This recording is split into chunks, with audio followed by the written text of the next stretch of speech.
نحمده ونصلي ونسلم على رسوله الكريم ونبيه العظيم محمد المصطفى رحمة للعالمين وعلى آله الطيبين الطاهرين وأصحابه الهادين المهديين. أما بعد فأعوذ بالله من الشيطان الرجيم. بسم الله الرحمن الرحيم. تلك الرسل فضلنا بعضهم على بعض منهم من كلم الله ورفع بعضهم درجات. وقال النبي صلى الله عليه وآله وسلم إني أرى ما لا ترون وأسمع ما لا تسمعون.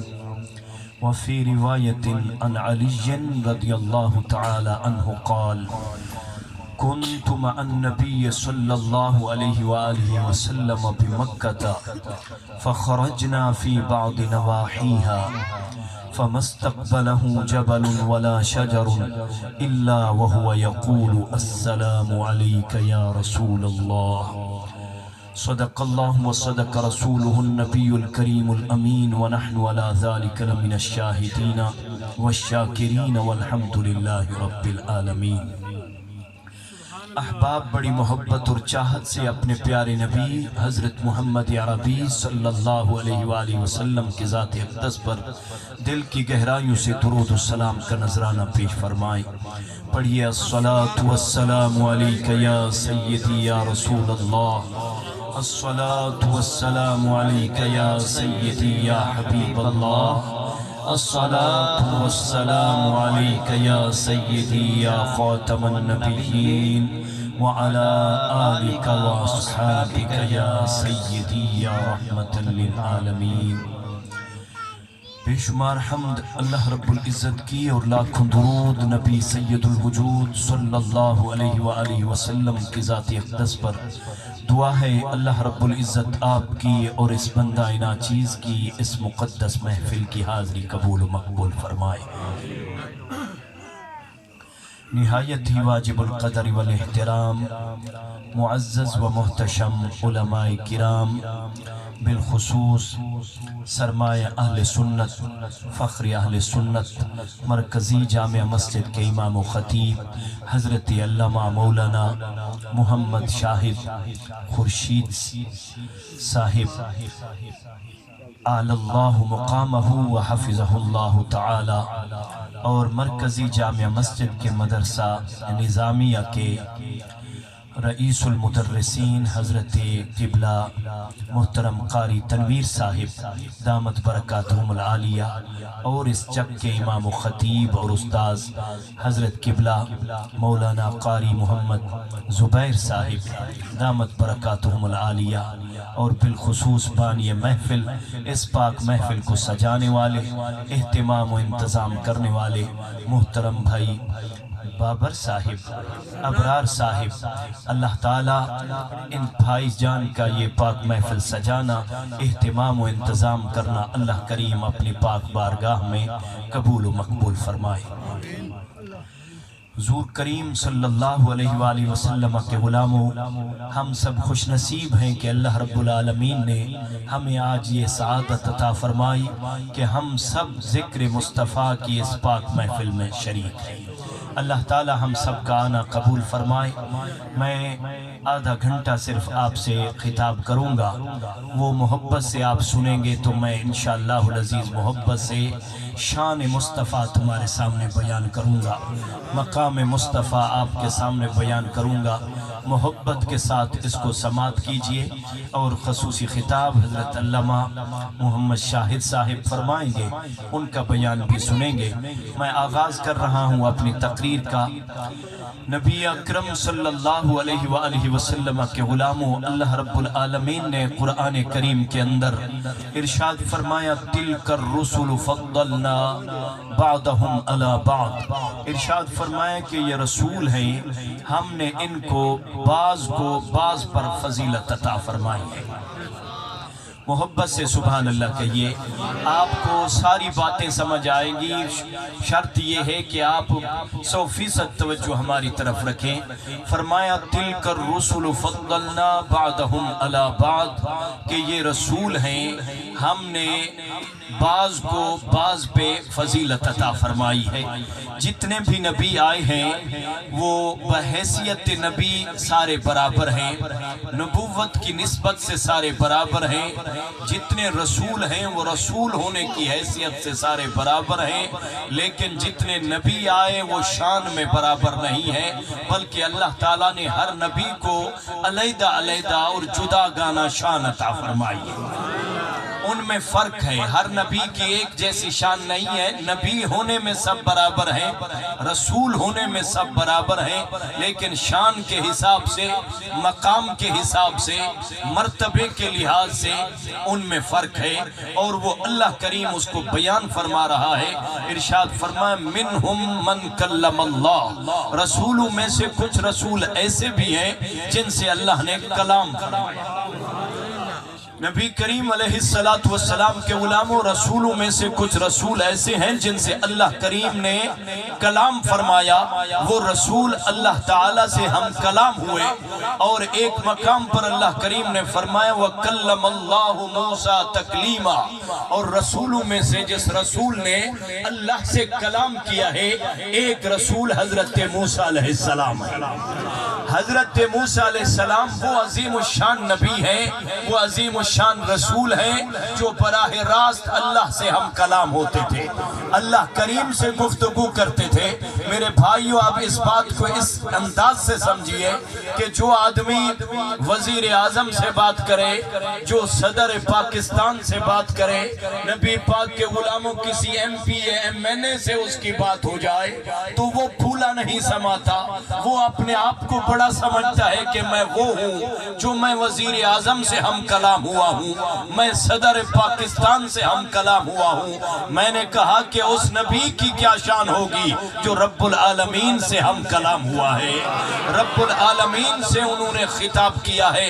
سرکار مدینہ صلی اللہ علیہ وآلہ وسلم کے غلاموں، حضرت موسیٰ علیہ السلام نے اللہ تعالیٰ سے کلام کیا ہے، اور اللہ تعالیٰ سے ہم کلام ہوئے ہیں، لیکن ان کے مقابلے میں اللہ تعالیٰ نے ہمارے نبی کو جو شان عطا فرمائی ہے وہ ہم نے غور سے سننی ہے۔ ارشاد فرمایا بے شک حضرت موسیٰ کلیم اللہ ہے، اللہ تعالیٰ سے ہم کلام ہوتے تھے۔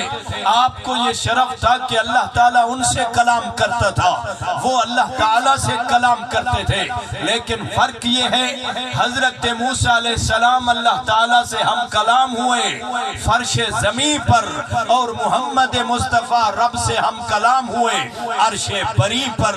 ارشاد فرما حضرت موسیٰ علیہ السلام کو صرف اللہ کریم کا کلام نصیب ہوا، اور ہمارے پیارے رسول کو معراج کی رات اللہ کریم کا کلام بھی نصیب ہوا، اور رب العالمین کا دیدار بھی نصیب ہوا۔ نبی کریم صلی اللہ علیہ وآلہ وسلم کے غلاموں فرمائے منہم من کلم اللہ، رسولوں میں سے کچھ رسول ایسے ہیں جن سے اللہ تعالیٰ نے کلام فرمایا ہے، اور اگلے الفاظ ہیں فرمایا ورفع بعضهم درجات، اور بعض رسول ایسے ہیں جن کے ہم نے درجے بہت بلند کیے، جن کے درجے بہت بلند ہیں۔ تو میرے بھائیو آپ سنیے، محبت سے سنیے، ارشاد فرمایا رسولوں میں سے جس رسول کے درجے سب سے زیادہ بلند ہوئے، رسولوں میں سے جس رسول کے درجات سب سے زیادہ بلند ہوئے، نبیوں میں سے جس نبی کو سب سے زیادہ اللہ نے شان عطا فرمائی، وہ میرے اور آپ کے آقا حضرت محمد مصطفیٰ علیہ السلام ہیں۔ اور مفسرین نے ارشاد فرمایا ورفع بعضهم درجات سے مراد یہ حضور محمد مصطفیٰ علیہ السلام کی ذات گرامی۔ ہر نبی کو اللہ نے درجے عطا فرمائے، شانیں عطا فرمائی، رتبے عطا فرمائے، لیکن تمام نبیوں میں سے سب سے زیادہ شان اللہ کریم نے ہمارے نبی کو عطا فرمائی، ہمارے رسول کو اللہ کریم نے شان و عظمت عطا فرمائی۔ سرکار مدینہ صلی اللہ علیہ وآلہ وسلم کے غلاموں، دیکھیے اللہ تعالیٰ فرماتا ہے ہے نبی ہونے میں سب برابر ہیں لیکن فضیلتوں میں سب برابر نہیں ہیں، شان کے لحاظ سے سب برابر نہیں ہے۔ ایک اور نبی کا میں تذکرہ کروں گا، ان کی شان اور پھر اپنے آقا کی شان، اور پھر آپ نے نتیجہ نکالنا ہے کہ اس نبی کی شان اپنی جگہ بڑی ہے لیکن جو شان اللہ نے ہمارے رسول کو عطا فرمائی ہے ایسی کسی کو نصیب نہیں ہوئی ہے۔ دیکھیے حضرت ابراہیم علیہ السلام کا نام ہم جانتے ہیں، وہ اللہ کے نبی ہیں۔ حضرت ابراہیم علیہ السلام اللہ کے خلیل ہیں اور اللہ رب العالمین نے ان کو جد الانبیاء بنایا اور وہ بڑی فضیلت کے حامل ہیں۔ میرے بھائیوں، ان کی شان یہ ہے کہ جب نمرود نے چخا جلایا، حضرت ابراہیم علیہ السلام کو اس میں ڈالا گیا تو حضرت ابراہیم علیہ السلام کے لیے چخا نمرود گلزار بن گیا اور وہ اتنی بڑی آگ ان کے لیے ٹھنڈی ہو گئی اور وہ چخا ان کے لیے سلامتی والا ہو گیا۔ حضور نبی کریم صلی اللہ علیہ وآلہ وسلم کے غلاموں، میری طرف توجہ کیجئے بھائیوں، جو نبی پاک کا ذکر سن رہے ہیں آپ کی نظر ادھر ادھر نہیں جانی چاہیے، میں آپ کو دیکھ رہا ہوں، آپ میری طرف دیکھتے رہیں اور ہماتن گوش ہو کر ادب سے، پیار سے اور محبت سے اپنے آقا کی تعریف کو سنو۔ نبی کریم علیہ السلام کے غلاموں، حضرت ابراہیم علیہ السلام کے لیے چخائے نمرود گلزار ہوا۔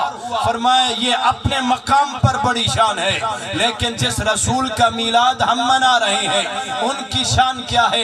ارشاد فرمایا حضرت ابراہیم علیہ السلام چخے میں پہنچے، ادھر اللہ کریم نے آگ کو خطاب کیا، ارشاد فرمایا یا نار کونی بردم و سلاما علی ابراہیم، کہ اے آگ میرے ابراہیم پر ٹھنڈی اور سلامتی والی ہو جا، ٹھنڈی اور سلامتی والی ہو جا۔ نبی پاک کے غلاموں، حضرت ابراہیم آگ میں گئے اور چخا گلزار ہوا۔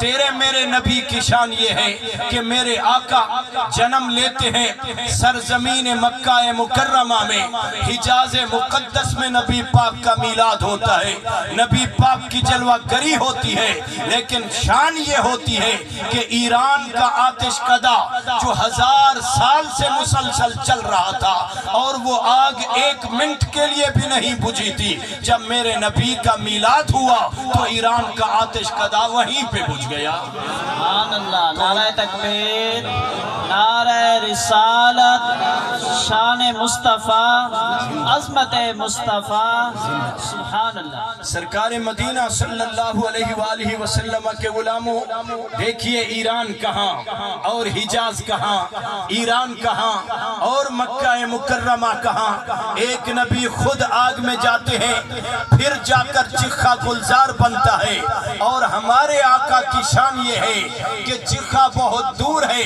میرے آقا اپنے گھر میں پیدا ہوتے ہیں، نبی پاک کے قدموں کی برکت سے اتنی بڑی آگ گلزار ہو جاتی ہے اور وہ ہمیشہ کے لیے بجھ جاتی ہے۔ سرکار مدینہ صلی اللہ علیہ وآلہ وسلم کے غلاموں، اللہ تعالیٰ نے نبیوں کو نبی ہونے کی حیثیت سے برابر بنایا ہے لیکن ان کے فضائل کو اللہ تعالیٰ نے جدا جدا رکھا ہے۔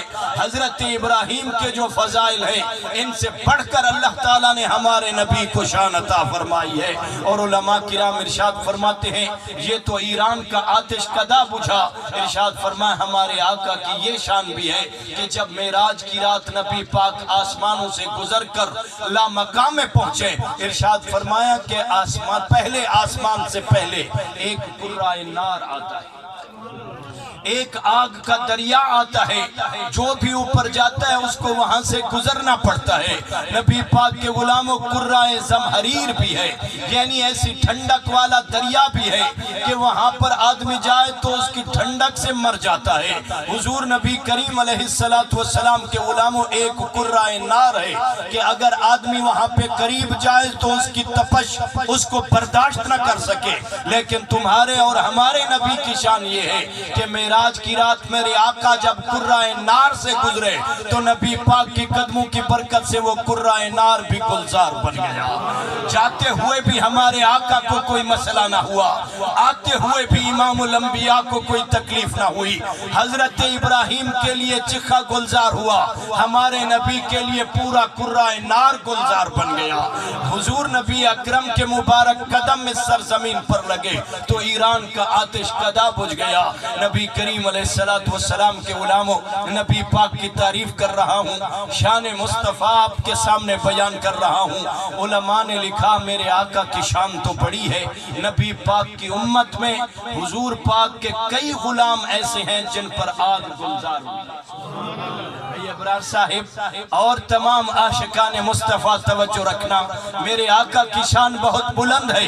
جیسا معجزہ حضرت ابراہیم کو اللہ نے عطا فرمایا ویسا معجزہ میرے آقا کو عطا ہوا، اور نبی پاک کی امت میں حضور پاک کے کئی غلام ایسے ہیں جن پر آگ گلزار ہوئی ہے۔ میں چند روایات آپ کے سامنے پڑھتا ہوں، آپ کا ایمان تازہ ہوگا۔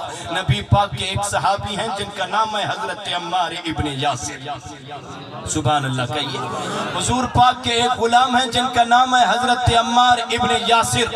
نبی پاک کے غلاموں، انہوں نے اسلام کی ابتدا میں کلمہ پڑھا تھا، اسلام کے شروع میں انہوں نے کلمہ پڑھا، اور آپ جانتے ہیں کہ وہ زمانہ اسلام کے آغاز میں کافر طاقت میں تھے اور مسلمان کمزور تھے، اور ان کے پاس قوت تھی، مسلمانوں کے پاس اتنی طاقت نہیں تھی۔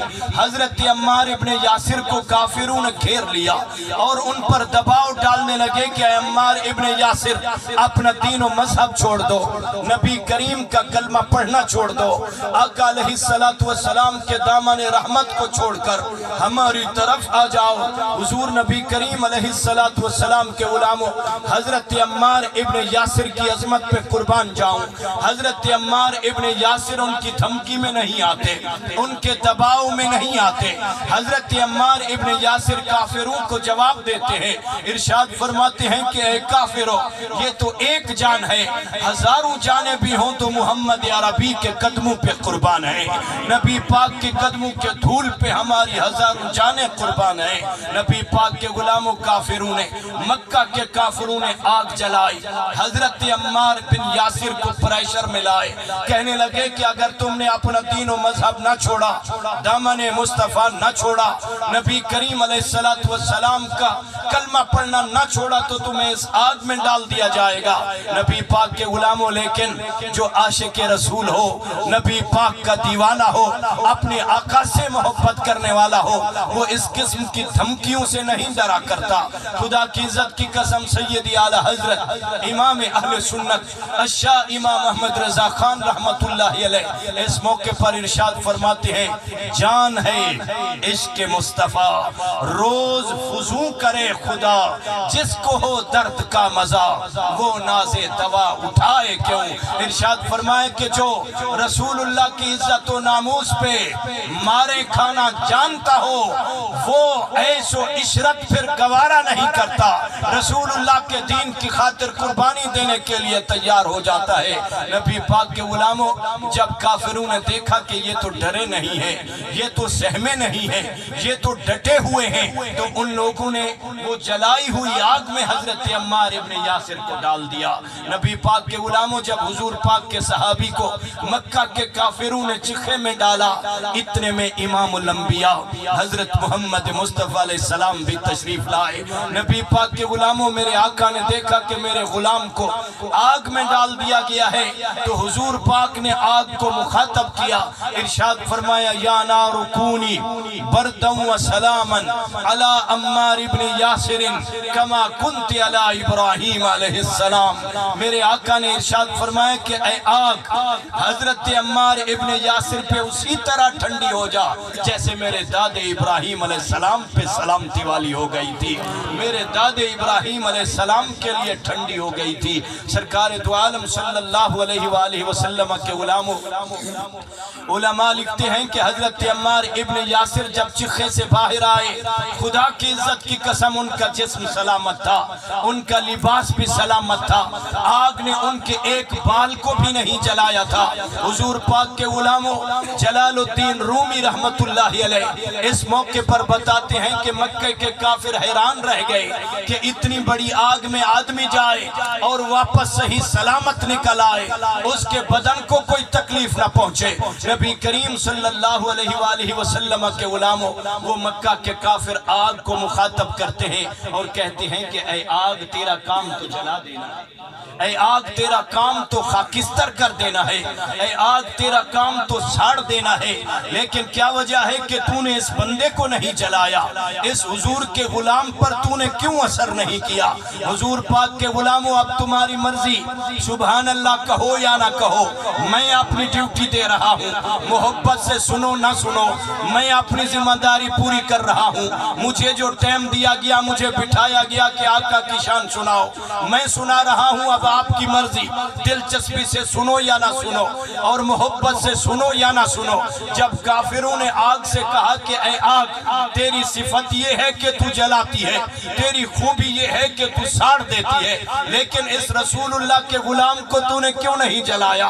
امام جلال الدین رومی اپنے انداز میں جواب دیتے ہیں، آگ پکار اٹھی اور کہنے لگی کہ اے مکہ کے کافروں، بے شک میری صفت ہے کہ میں جلا دیتی ہوں، میں ساڑ دیتی ہوں، لیکن اتنا شعور رکھتی ہوں، اتنی عقل رکھتی ہوں، اتنا دھیان رکھتی ہوں کہ میرے اندر جو آتا ہے میں اتنا جانتی ہوں کہ اس کے سینے میں عشق مصطفیٰ ہے، اس کے دل میں محبت مصطفیٰ ہے، اس کے سینے میں عشق رسول ہے۔ نعرہ تکبیر، نعرہ تکبیر، نعرہ رسالت، شان مصطفیٰ، عظمت مصطفیٰ، عظمت مصطفیٰ، مقام مصطفیٰ۔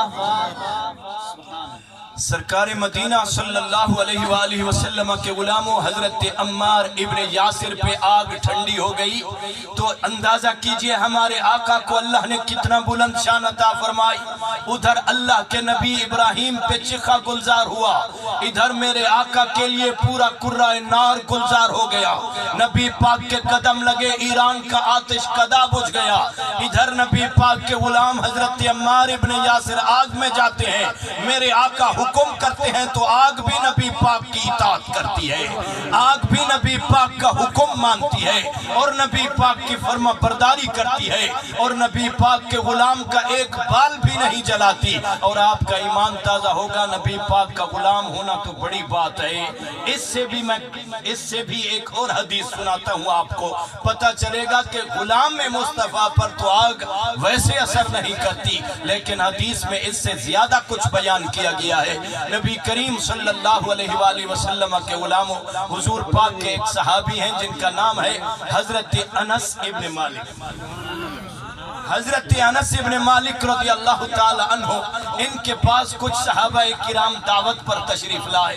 حضرت عباد بن عبد الصمد رضی اللہ عنہ فرماتے ہیں کہ ہم حضرت انس بن مالک کے گھر گئے دعوت پر، انہوں نے ہمیں دعوت کی، ہم ان کے گھر پہنچے، حضور پاک کے غلاموں آخری آدمی تک محبت سے واقعے کو سنیں، ایمان تازہ ہو جائے گا۔ ایک موضوع ہے اور جو آپ یاد کر لیں گے تو انشاءاللہ پورا جمعہ بھی پڑھا سکیں۔ ایک ترتیب سے میں بات کر رہا ہوں۔ سرکار مدینہ صلی اللہ علیہ وآلہ وسلم کے غلاموں، ارشاد فرمایا حضرت انس ابن مالک کے گھر مہمان آئے، آپ نے اپنی لونڈی کو بلایا، ارشاد فرمایا دسترخوان لے کر آؤ تاکہ ہم مہمانوں کو کھانا کھلائیں۔ وہ دسترخوان لائیں، نبی پاک کے غلاموں کھانا لگا دیا گیا تو حضرت انس ابن مالک نے پھر ارشاد فرمایا اے لونڈی، وہ ایک رومال تھا، رومال بھی لے کر، ایک رومال تھا جو دعوت کے موقع پر سامنے رکھتے تھے، ارشاد فرمائے کہ وہ رومال بھی لے کر آؤ۔ وہ لونڈی وہ باندھی رومال لے کر آئی، نبی پاک کے غلاموں وہ رومال جو تھا وہ میلا تھا، وہ دھلا ہوا نہیں تھا، میلا کچیلا تھا۔ حضرت انس ابن مالک نے جب رومال کی کنڈیشن دیکھی، آپ نے باندھی سے ارشاد فرمایا کہ تنور جل رہا ہے، اسی رومال کو لے کر جاؤ، جلتے ہوئے تنور میں ڈالو۔ سبحان اللہ کہیے، سارے سبحان اللہ کہیے۔ نبی اکرم صلی اللہ علیہ وآلہ وسلم کے غلاموں، وہ خادمہ رومال لے کر گئی اور جلتے ہوئے تنور میں ڈال دیا۔ تھوڑی دیر کے بعد جب اس رومال کو آگ سے نکالا گیا، خدا کی عزت کی قسم وہ جلا ہوا نہیں تھا بلکہ وہ دھلا ہوا تھا، اس کا سارا میل کچیل اتر چکا تھا۔ نبی پاک کے غلاموں وہ دودھ کی طرح سفید ہو چکا تھا اور وہ اجلا ہو چکا تھا، اتنی صرف ایکسل کپڑے کو صاف نہیں نہیں کرتا جتنی آگ نے اس کو صاف کر دیا۔ نبی پاک کے غلاموں اس کو دھو کر پیش کیا۔ وہ جب وہ خادمہ رومال لے کر آئی تو جتنے صحابہ دعوت پہ موجود تھے حضرت انس ابن مالک سے حیران ہو کر کہنے لگے، اے نبی پاک کے صحابی، اے حضرت انس ابن مالک، ہم یہ راز نہیں سمجھ سکے کہ رومال میلا ہو جائے تو دھونے کی بجائے آپ اس کو آگ میں ڈال دیتے ہیں، اور پھر مزے کی بات یہ ہے کہ آگ اسے جلاتی نہیں بلکہ صاف ستھرا کر کے واپس کرتی ہے۔ آگ اس رومال کو جلاتی نہیں، یہ کیا راز ہے اور یہ کیا حقیقت ہے؟ ایسا کیوں ہوتا ہے؟ نبی پاک کے غلاموں، نبی پاک کے صحابی حضرت انس ابن مالک نے جواب دیا کہ اے میرے دوستو، اے صحابہ کرام، یہ میرا کمال نہیں ہے، یہ کالی کملی والے محمد عربی کا کمال ہے، یہ محمد مصطفیٰ کا فیضان ہے، یہ نبی اکرم صلی اللہ علیہ وآلہ وسلم کی برکتیں ہیں۔ حضرت انس ابن مالک نے ارشاد فرمایا کہ اسی غریب کے گھر میں اللہ کے نبی بھی ایک دن دعوت پر تشریف لائے تھے، اور نبی پاک کو میں نے اسی دسترخوان پہ میں نے کھانا پیش کیا تھا، اور جب نبی پاک نے کھانا کھا لیا تھا تو میں نے آخر میں یہی رومال پیش کیا تھا، اسی رومال سے میرے آقا نے اپنے ہاتھ مبارک صاف کیے تھے، نبی پاک نے اپنا منہ مبارک صاف کیا تھا۔ حضرت انس ابن مالک فرماتے ہیں اس دن کے بعد اے دوستو، جب بھی یہ رومال میلا ہو جاتا ہے ہم اس کو دھوتے نہیں ہیں، آگ میں ڈال دیتے ہیں، آگ دھو کر اس کو واپس کرتی ہے، آگ اس کو صاف ستھرا کر کے واپس کرتی ہے۔ نبی اکرم صلی اللہ علیہ وآلہ وسلم کے غلاموں، قربان جاؤں اللہ کے نبی پر آگ گلزار ہوئی۔ ماشاءاللہ مہمان یہاں پہ تشریف لائے، اللہ تعالیٰ حاضری قبول فرمائے۔ وعلیکم السلام ورحمۃ اللہ وبرکاتہ۔ حضرت آپ اوپر تشریف لائے۔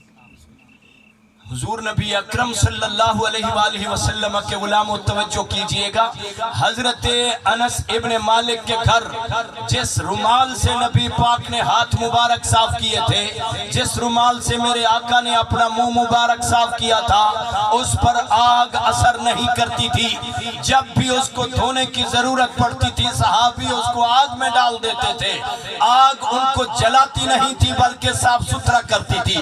اب ایک نکتہ دینا چاہتا ہوں نبی پاک کے غلاموں توجہ رکھنا، علماء کرام ارشاد فرماتے ہیں جس دسترخوان کو نبی پاک کے ہاتھ مبارک لگ جائیں، جس رومال کو نبی پاک کے ہاتھ مبارک لگ جائیں، اس رومال کو تو آگ نہیں جلاتی، تو جو صحابہ کرام میرے آقا کے ہاتھ میں ہاتھ دے کر بیعت کر چکے ہیں ان کو دوزخ کی آگ کچھ کیا کہہ سکتی ہے؟ سبحان اللہ، سبحان اللہ، نعرہ تکبیر، نعرہ رسالت، شان صحابہ، عظمت صحابہ، شان صحابہ، عظمت صحابہ، نعرہ رسالت، نعرہ خلافت، نعرہ خلافت، سبحان اللہ۔ سرکار مدینہ صلی اللہ علیہ وآلہ وسلم کے غلاموں، یہ حضور پاک کا فیضان ہے، یہ میرے آقا کی نسبت ہے، یہ آقا کی برکت ہے کہ رومال کو ہمارے نبی کا ہاتھ لگا تو اس پر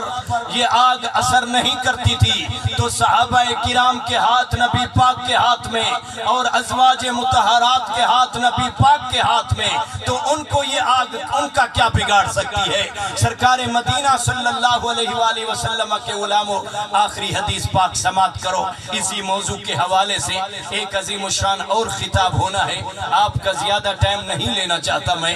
حضور نبی کریم صلی اللہ علیہ وآلہ وسلم کے غلاموں، حضرت شیخ عبدالحق محدث دہلوی رحمت اللہ علیہ مدارج النبوت کے اندر لکھتے ہیں کہ ایک دن نبی اکرم امام الانبیاء سید الانبیاء حضرت محمد مصطفیٰ صلی اللہ علیہ وآلہ وسلم اپنی لاڈلی بیٹی سیدہ طیبہ طاہرہ بی بی فاطمہ الزہرا رضی اللہ عنہا کے گھر تشریف لے گئے، اور بی بی فاطمہ الزہرا اس موقع پر تنور میں روٹیاں لگا رہے۔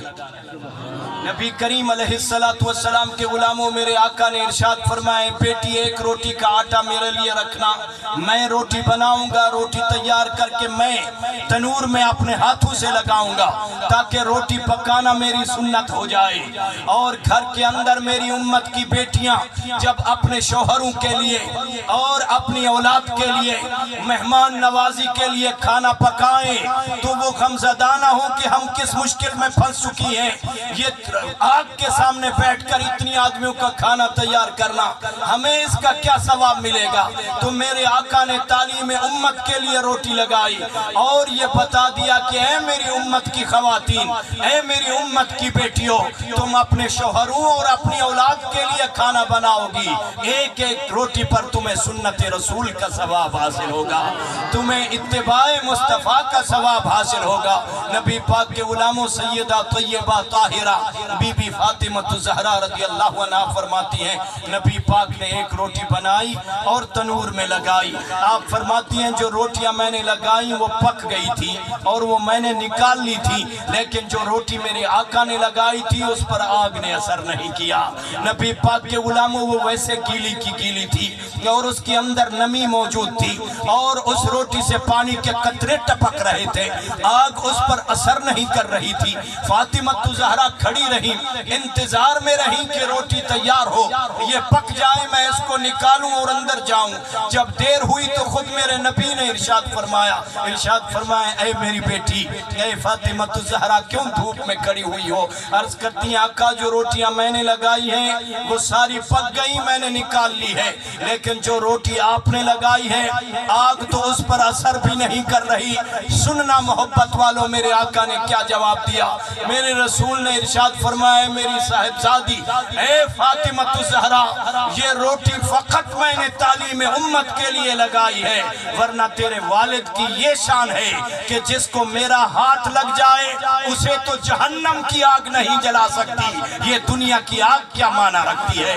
سرکار مدینہ صلی اللہ علیہ وآلہ وسلم کے غلاموں میرے آقا کے ہاتھ مبارک آٹے کو لگے وہ جلنے سے بچ جائے، رومال مبارک کو لگے وہ جلنے سے محفوظ رہے۔ تو جس سنی عاشق رسول کے دل میں محبت مصطفیٰ ہوگی وہ بھی دوزخ میں جلنے سے محفوظ ہو جائے گا۔ اللہ تعالی ہمارے بھائیوں کی یہ عظیم الشان محفل قبول و مقبول فرمائے اور اللہ کریم اس گھرانے پر رحمت نازل فرمائے جن بھائیوں نے اتنا عظیم الشان اہتمام کیا، خوبصورت محفل سجائی۔ نبی کریم علیہ السلام کی بارگاہ میں خراج عقیدت پیش کیا گیا ہے، اللہ رب العالمین اس کو قبول فرمائے۔ وآخر دعوانا ان الحمدللہ رب العالمین۔ سبحان اللہ۔